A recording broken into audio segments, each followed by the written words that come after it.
আমি আপনাদের সামনে দায়িত্বহীনভাবে বলতে চাচ্ছি, আমি এই আওয়ামী যারা এই কাজগুলি করতেছে তাদের আমি ঘুম হারাম করে দিব এবং তারা কোথাও কোনো স্থান পাবে না। কোথায় গোপালী?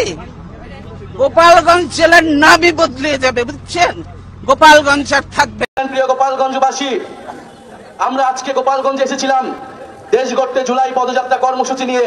হাসিনার তীর্থস্থান আওয়ামী লীগের তীর্থস্থানে দাঁড়িয়ে তারা আজকের আওয়ামী লীগ মুর্দাবাদ মুজিববাদ মুর্দাবাদের স্লোগান তুলেছে। এর চাইতে সাহসিকতার আর কিছু হতে পারে না, পারে না, পারে না। তো আজকে ছাত্রলীগ নিষিদ্ধ ঘোষিত সংগঠন ছাত্রলীগের ব্যানারে সরাসরি এনসিপির উপরে হামলা, নাকি বাংলাদেশের অস্তিত্বের উপরে হামলা? বাংলাদেশ থেকে কি গোপালগঞ্জ আলাদা কোনো ডিস্ট্রিক্ট? সেই ডিস্ট্রিক্ট কি গোপালগঞ্জ বাংলাদেশের সরকারের ভিতরে, প্রশাসনের ভিতরে আইনের কাঠামোতে চলবে, নাকি তারা স্বাধীনতা অর্জন করে আলাদা কোনো গোপালগঞ্জ জেলা হবে? সেই বিষয় নিয়ে আজকের এই পর্বে আরো কিছু কথা হবে। তারপর আমরা সব বাধা বিপত্তি এড়িয়ে এখানে এসেছি।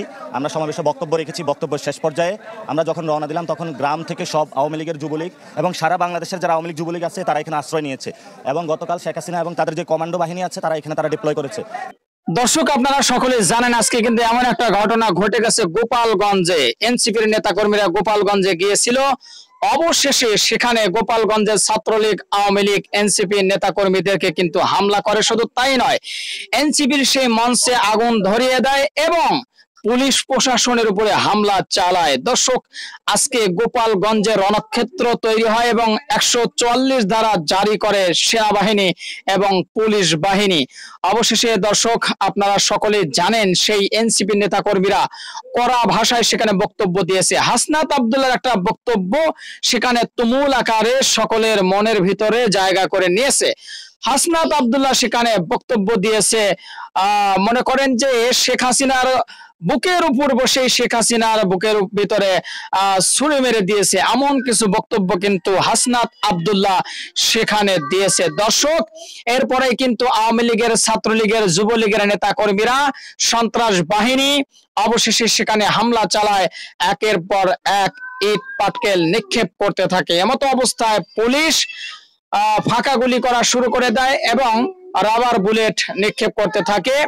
তারপরে কিন্তু ধাওয়া পাল্টা দেওয়া একের পর এক হতেই থাকে। কিন্তু আওয়ামী লীগ যখন এনসিপি নেতাকর্মীরা ঘোষণা দিয়েছিল লং মার্চ টু গোপালগঞ্জ, তারপর থেকেই শেখ হাসিনার নির্দেশে আওয়ামী লীগ কিন্তু সেইভাবেই প্রস্তুতি নিয়েছিল। অর্থাৎ তাদের প্রস্তুতি, তাদের চিন্তা ভাবনা ছিল তারা আমাদের গোপালগঞ্জে আসলেই তাদের উপরে চড়াও হব, তাদের উপরে আক্রমণ চালাবো। এটা কিন্তু তারা আগে থেকে পূর্ব পরিকল্পিত ভাবে প্রস্তুতি নিয়েছিল। এদিকে সার্জিস আলম বলেছে তারা আমাদের সাথে যেই ব্যবহারটা করলো আমরা গোপালগঞ্জের কবর রচিত করে ছাড়বো।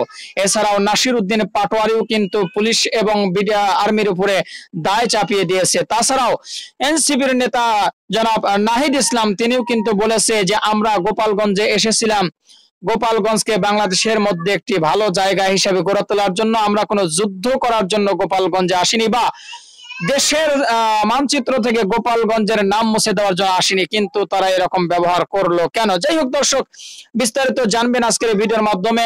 ডক্টর ফয়জুল হক সাহেবের একটা ভিডিও আপনাদের সাথে শেয়ার করব, কাজী হিমায়তুদ্দিন মিশনের একটা ভিডিও শেয়ার করব এবং কি সৈয়দ মাসুক সাহেবের একটা ভিডিও আপনাদের সাথে শেয়ার করব। মূলত 3টি ভিডিও নিয়ে আজকে আপনাদের সম্মুখে হাজির হওয়া। চলুন সর্বপ্রথম ডক্টর ফয়জুল হক সাহেবের বক্তব্যটি শুনে আসি।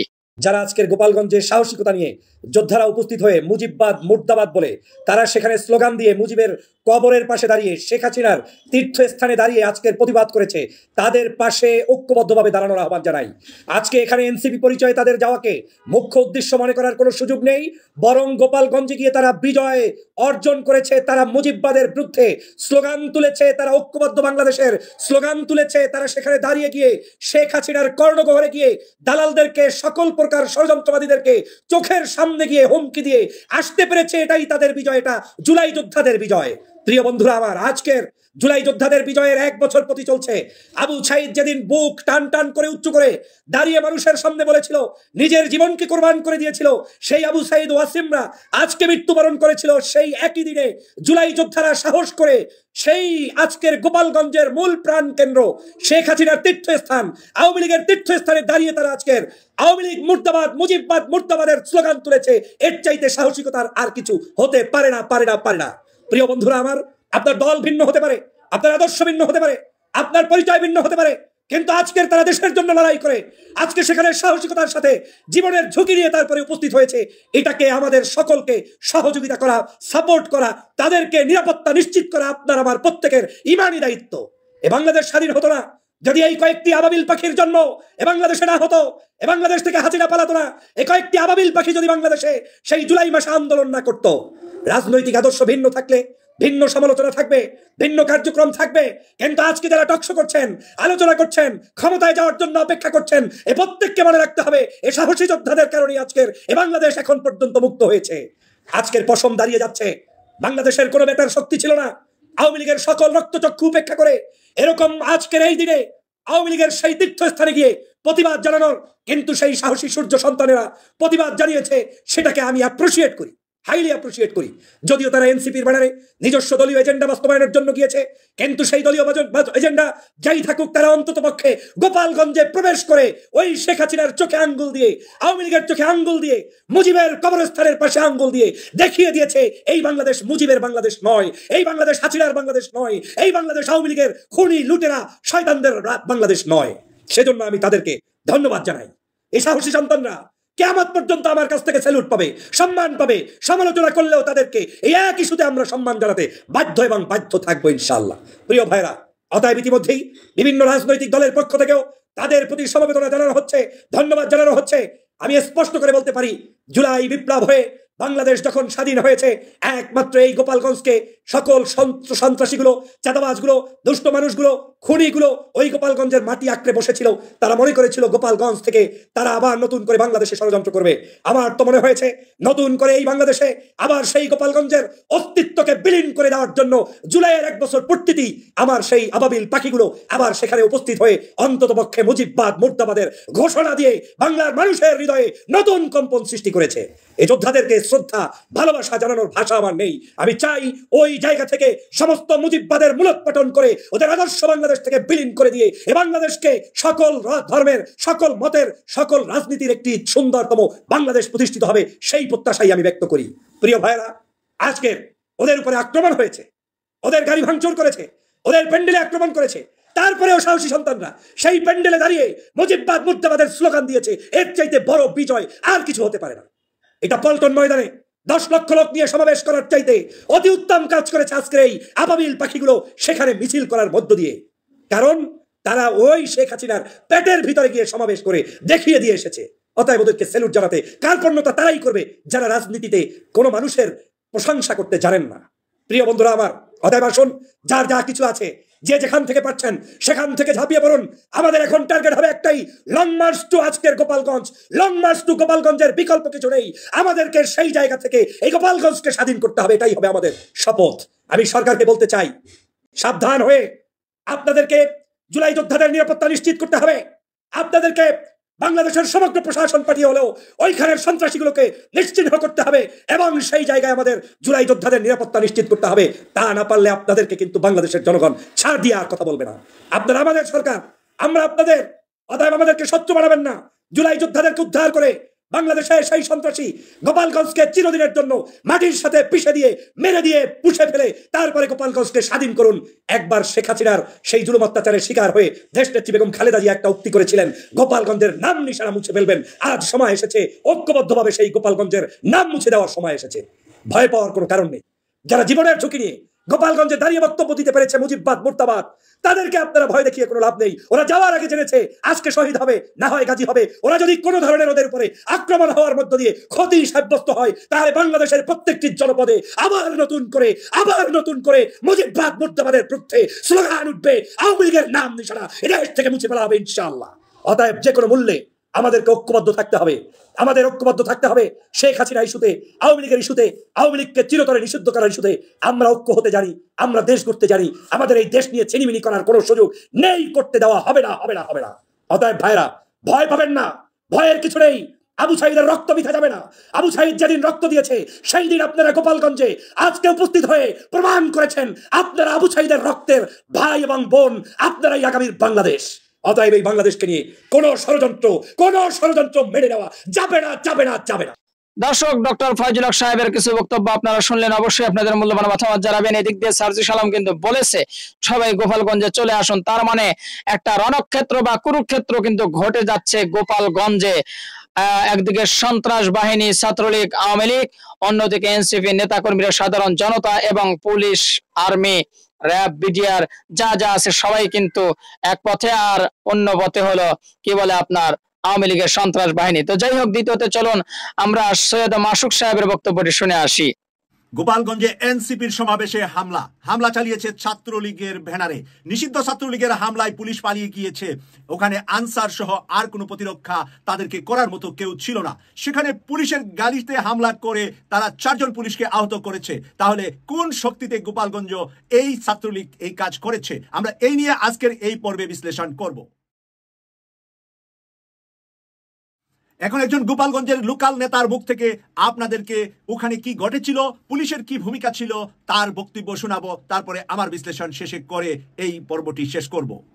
শান্তিভাবে সমাবেশ করছিলাম, আওয়ামী সংগঠনের সন্ত্রাসীগুলো এখানে এসে হামলা করেছে। তার দেখতে পাচ্ছেন পুলিশ এখানে প্রতিহত করে নাই। আমাদের উপরে ভর নিক্ষেপ করছে, আমাদের উপরে ভর নিক্ষেপ করেছে। ওখান থেকে পুলিশ কোনো প্রতিহত করে নাই।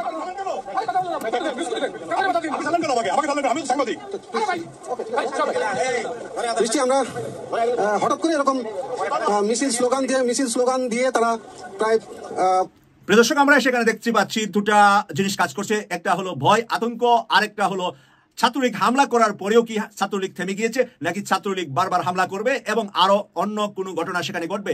সেই বিষয়গুলো নিয়ে আজকের এই পর্বতে আরো কিছু তথ্য আপনাদের সাথে আমি শেয়ার করব। এনসিপির নেতারা সেখানে থেমে যায়নি, তারা ইনকিলাব জিন্দাবাদ বলে স্লোগান দিচ্ছে। আমরা দেখছি যে এখানে পুলিশের এসপি এসেছে এবং সেখানে পরিদর্শন করছে, ডিবি আছে সেখানে, ডিবি পুলিশের সদস্যদেরকে আমরা দেখতে পাচ্ছি। আরো কিছু তথ্য আমরা পেয়েছি যে সেনাবাহিনী ওখানে নেমে পড়েছে। তাহলে আমরা শেষ পর্যন্ত আমাদের সাথে থাকবেন, আমরা আরো কিছু তথ্য আপনাদের সাথে শেয়ার করি। বর্তমান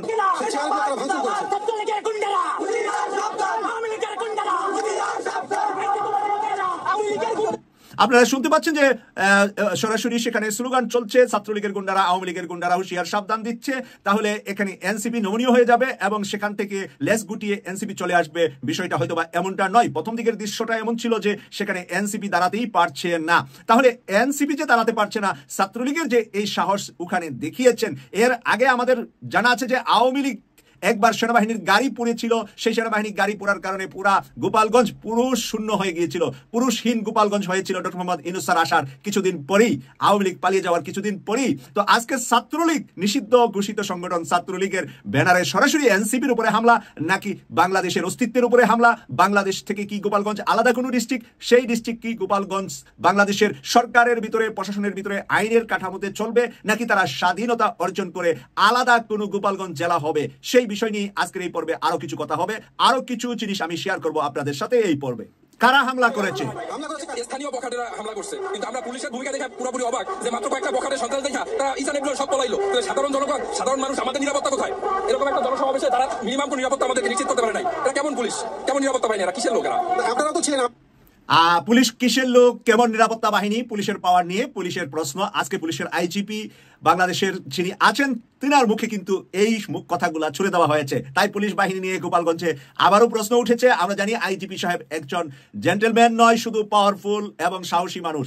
আইজিপি সাহেব নিশ্চয়ই এর গোপালগঞ্জ পুলিশ বাহিনীকে এই জন্য তলব করবে। শুধু গোপালগঞ্জ পুলিশ বাহিনীকে তলব নয়, এখানে শাস্তির মুখী হতে পারে গোপালগঞ্জের এসপি, গোপালগঞ্জ ওই অঞ্চলের ওসি, ওই অঞ্চলের আরো যারা পুলিশে কর্মরত ছিলেন সেখানে। আমরা সেটাই আজকে আলোচনা করব যে এখানে আরো কার কি ভূমিকা ছিল, সব ভূমিকাই আমরা তুলে ধরছি এখানে। আমরা সরাসরি চলে যাচ্ছি গোপালগঞ্জে। নাহিদ ইসলামের বক্তব্য চলছে। নাহিদ ইসলাম গোপালগঞ্জবাসীর উদ্দেশ্যে কি বলছে এখন আপনাদেরকে সরাসরি নাহিদের মুখ থেকে শোনাচ্ছি। গোপালগঞ্জবাসী, আমরা গোপালগঞ্জের নাম বদলাইতে আসি নাই। এই কথাটার জবাবটা আমি একটু দিতে হয়। এই নাহিদের মুখ থেকে সেই বেগম খালেদা জিয়ার উক্তি শুনতে পেলাম, যখন বালুর টাক দিয়ে বেগম খালেদা জিয়াকে আটকিয়ে দেওয়া হয়েছিল, তখন বেগম খালেদা জিয়া বলেছিল আমরা কোনো সময় ক্ষমতায় গেলে গোপালগঞ্জের নাম পাল্টিয়ে দেব। এবং গোপালগঞ্জের এক পুলিশ মেয়েকে বলেছিল তুই বাড়ি কি তোর গোপালী নাকি? সেই যে গোপালী আর সেই যে গোপালগঞ্জের নাম পাল্টানোর কথা হয়েছিল, সেই কথাটাই নাহিদ সেদিন হয়তো বা শিশু ছিল, আজকে সেই নাহিদ গোপালগঞ্জে দাঁড়িয়ে বলছে আমরা গোপালগঞ্জের নাম পাল্টাতে আসি নাই। তবে আমি সন্দেহ নয়, আমি ভবিষ্যৎবাণী করছি, এই নাহিদ যদি বাংলাদেশে কোনো সময় রাষ্ট্রীয় ক্ষমতার সুযোগ পা, তাহলে এই গোপালগঞ্জের নাম গোপালগঞ্জ থাকবে না। কারণ বেগম খালেদা জিয়া বৃদ্ধ হয়ে গিয়েছে, উনার আর প্রধানমন্ত্রী হওয়ার বয়স নাই, রাষ্ট্র পরিচালনা করতে পারবেন না। আর গোপালগঞ্জের নাম বিএনপি সাহস করে পাল্টাবে না। এনসিপি, জামাত আর যদি অন্যান্য বাংলাদেশের ইসলামী দলগুলা মিলে রাষ্ট্র ক্ষমতায় যা রাষ্ট্র পরিচালনা করে, তাহলে এই নাহিদ যদি না কোনো সুযোগ পা রাষ্ট্র ক্ষমতায়, আবার যদি সে কোনো শক্তিশালী মন্ত্রী হতে পারে, তাহলে এই নাহিদ গোপালগঞ্জের যে নাম পাল্টিয়ে দেবে, এতে আমি কোনো ভাবেই এটাকে দ্বিমত করছি না। সে বলছে আজকে আমরা গোপালগঞ্জের নাম পাল্টাতে আসি নাই, কিন্তু তার অর্থ হলো আমরা সুযোগ পেলে আমরা ভবিষ্যতে এই গোপালগঞ্জের নাম পাল্টিয়ে দেব। আমি নাহিদের কাছে আবার যাচ্ছি। ভবিষ্যৎ বাংলাদেশে, এই নতুন বাংলাদেশে গোপালগঞ্জ মানুষের অধিকার যাতে রক্ষা করা হয় সেই প্রতিশ্রুতি দিতে। প্রিয় গোপালগঞ্জবাসী, মুজিববাদীরা আজকে বাধা দিয়েছে। গণ অভ্যুত্থানের মধ্যে আমরা বলেছিলাম বাধা দিলে বাঁধবে লড়াই, সেই লড়াইয়ে জিততে হবে এবং সেই লড়াই আমরা জিতেছিলাম। আজকে আবারও বাধা দেওয়া হয়েছে, দ্বিগুণ গতিতে এর জবাব আমরা দিব ইনশাল্লাহ। প্রিয় গোপালগঞ্জবাসী, আপনারা যারা এই গণ অভ্যুত্থানের পক্ষে রয়েছেন, নতুন বাংলাদেশের পক্ষে রয়েছেন, আপনাদেরকে দায়িত্ব নিতে হবে এই গোপালগঞ্জ যেন মুজিববাদীদের আশ্রয় কেন্দ্র হয়ে উঠতে না পারে। যদি পুলিশ প্রশাসন ব্যর্থ হয়, নিজেদেরকে রক্ষা করার দায়িত্ব, নিজেদের জেলার মর্যাদা রক্ষা করার দায়িত্ব, বাংলাদেশকে রক্ষা করার দায়িত্ব আমাদের নিজেদেরকেই নিতে হবে, যেরকমটা আমরা গণ অভ্যুত্থানে নিয়েছিলাম। প্রিয় গোপালগঞ্জবাসী, আমরা আজকে এতটুকুই বলতে এসেছি, গোপালগঞ্জ নামে এই বাংলাদেশে, সামনের বাংলাদেশে কোনো বৈষম্য হবে না। গোপালগঞ্জ নামেও চাকরিতে কোনো দর্শক, সৈয়দ মাসুক সাহেবের বক্তব্যটি আপনারা শুনলেন। এবার আমরা সর্বশেষ ভিডিও কাজী হিমায়তুদ্দিনের মিশনের একটা বক্তব্য দিয়ে কিন্তু আজকে ভিডিওটি শেষ করবো। চলুন সর্বশেষ বক্তব্যটি শুনে আসি। তার আগে সবাইকে বলবো, যারা এখন পর্যন্ত আমাদের এই চ্যানেলটি সাবস্ক্রাইব করেনি, প্রতিনিয়ত গরম গরম খবরগুলো পেতে চ্যানেলটি সাবস্ক্রাইব করে দেবেন। চলুন সর্বশেষ কাজী হিমায়তুদ্দিন মিশনের বক্তব্যটি শুনে আসি। গোপালগঞ্জে আপনারা জানেন যে এনসিপি নেতারা হাসনাত, সাজিশ, নাহিদ, যারা তারা এই জাতীয় নাগরিক কমিটি তারা পথসভা করেছে এবং পথসভাতে দফায় দফায় হামলা হয়। সেই যে মঞ্চ করেছে সেই গোপালগঞ্জে, সেই মঞ্চে দফায় দফায় হামলা হয়, মাইক ভাঙচুর করা হয়, চেয়ার ভাঙচুর করা হয়। সেখানে পুলিশ নীরব দর্শকের ভূমিকা পালন করেছে এবং কোনো রকমের পথসভা শেষ করে তারা যখন মাদারীপুরের দিকে রওনা করেছে, তখন পথে হাজার হাজার ছাত্রলীগ, যুবলীগের সন্ত্রাসীরা তাদেরকে ঘিরে ধরেছে এবং তাদেরকে কোনোভাবেই পুলিশ দিয়েও তাদেরকে মোকাবেলা করা যায়নি এবং শেষ পর্যন্ত এই নাগরিক কমিটির এই নেতাকর্মীদেরকে পুলিশ সুপারের কার্যালয়ে আশ্রয় নিতে হয়েছে। এবং এরা কত বড় ভায়োলেন্ট, আমি একটু যদি আপনাদেরকে দেখাই, এই যে আপনারা ভিডিওতে দেখেন,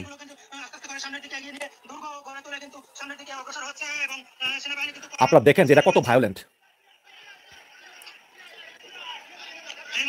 আপনি দেখেন এরা পুলিশের দিকে বৃষ্টির মতো এরা ইট পাটকেল ছুড়ে মারতেছে। এরা সেনাবাহিনীও মানতেছে না। আপনারা দেখেন এরা কিরকম ভায়োলেন্ট হয়ে গিয়েছে। আপনারা দেখেন এরা সেনাবাহিনীও মানতেছে না। এরা আজকে এনসিপির লোকদেরকে কোনো মতেই বের হতে দিবে না, কারণ এদের উপরে শেখ হাসিনার নির্দেশ রয়েছে এবং এরা হাজার হাজার এরা পুরো ঘেরাও। দেখেন আপনি কিভাবে ইট ছুটতেছে, দেখেন কিভাবে ইট ছুটতেছে। দেখেন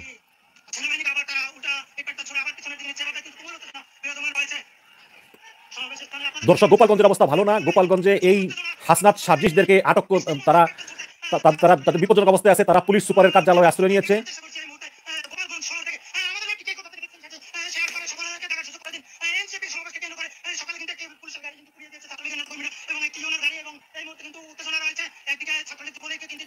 দর্শক, পুলিশ নীরব দর্শকের ভূমিকা পালন করতেছে।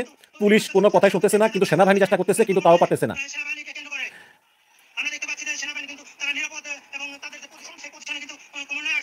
কারণ সেনাবাহিনী চায় না যে হতাহতের সংখ্যা বাড়ুক। এই কারণে সেনাবাহিনী আসলে পিছু হতেছে।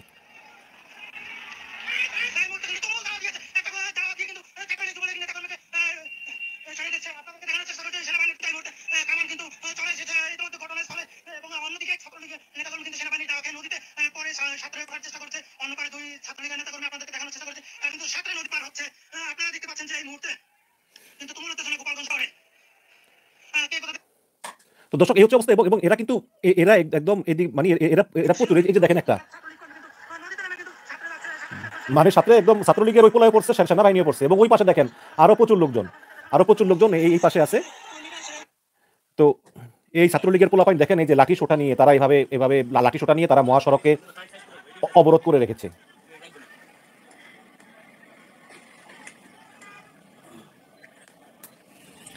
দর্শক, এখন আপনাদের যেটা বলতেছি সেটা হচ্ছে যে এই হাসনাত, সার্জিস এবং নাহিদরা তারা কিন্তু অনেক বিপদে আছে। একটা জিনিস মনে রাখবেন যে তারা 5ই আগস্ট হাসিনাকে পালিয়ে যেতে বাধ্য করেছিল এবং সেই কারণে কিন্তু আমরা একটি স্বাধীন দেশ পেয়েছি, আমরা একটি ফ্যাসিস্ট মুক্ত দেশ পেয়েছি, আমরা একটা স্বাধীন বাংলাদেশ পেয়েছি। আজকে আমি আহ্বান জানাবো যে বিএনপি কোথায় আছে, জামাত কোথায় আছে, আজকে কে কোন দল এগুলো ভাবার সময় না। আজকে যেই ফ্যাসিস্ট আওয়ামী লীগ এই দেশটাকে ভারতের তাবেদার রাষ্ট্র বানিয়েছিল, ভারতের একটি কলোনিতে পরিণত করেছিল, সেই আওয়ামী লীগকে পালিয়ে যেতে বাধ্য করেছে যারা, তাদের নেতৃত্বে ছিলেন ছাত্র জনতা, এই নাহিদ, এই আসিফ, এই সার্জিস। আপনারা ওদেরকে এই ছাত্রলীগের হাত থেকে বাঁচান, সেভ করেন। তারা কোনো উস্কানি দেয়নি, তারা সেখানে গিয়ে অত্যন্ত ভদ্রভাবে কথা বলে পথসভা করে তারা চলে এসেছিল, কিন্তু পথে এই ছাত্রলীগ যুবলীগের এই গুন্ডারা, যুবলীগের এই গুন্ডারা তাদেরকে আটকে রেখেছে। এখানে কিছু লোক কমেন্ট করতেছে যে ভাই যখন পুলিশ মেরেছিলেন তখন মনে ছিল না যেই পুলিশ যাত্রাবাড়িতে 52 জনকে গুলি করে মারছে, তো সেই পুলিশকে বাড়ি ছেড়ে দিব? আশুলিয়ায় 33 জনকে গুলি করে মাইরা পুলিশ লাশ পড়িয়ে দিছে, সেই আশুলিয়ায় মানুষ পুলিশ পাইলে পুলিশ ছেড়ে দিব? তো এই আওয়ামী লীগ এদের কাজই হচ্ছে গিয়ে এই যে জেসমিন সাজানা রাজে, এই হচ্ছে আওয়ামী লীগের, এদের কোনো মানে ইয়ে নাই আর কি, এদের কোনো কাণ্ডজ্ঞান নাই, বিবেক বুদ্ধি কিচ্ছু নাই। এগুলির জন্ম আওয়ামী লীগ হিসাবে, এদের মৃত্যু হবে আওয়ামী লীগ হিসাবে, এদের কোনো বিবেক বোধ নেই, এদের কোনো মানবতা নেই। আপনারা যারাই আছেন তারা এখনই আপনারা রওনা হন, আপনারা গোপালগঞ্জের দিকে রওনা হয়ে এই সার্জিস, হাসনাতদেরকে বাঁচান।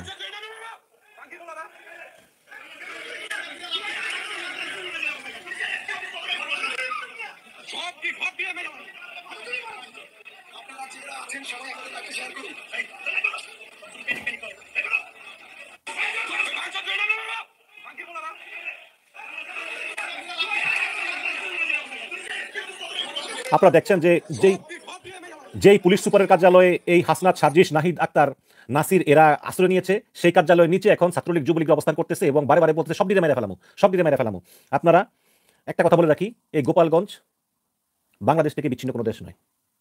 সুতরাং আপনারা সমস্ত বাংলাদেশ সব জায়গা থেকে সবাই আসুন, বিএনপি, জামাত, শিবির সবাই গিয়ে আসুন, গোপালগঞ্জে আসুন, এসে এই হাসনাত, নাহিদ, সার্জিসদেরকে লীগের সন্ত্রাসীদের কাছ থেকে উদ্ধার করুন।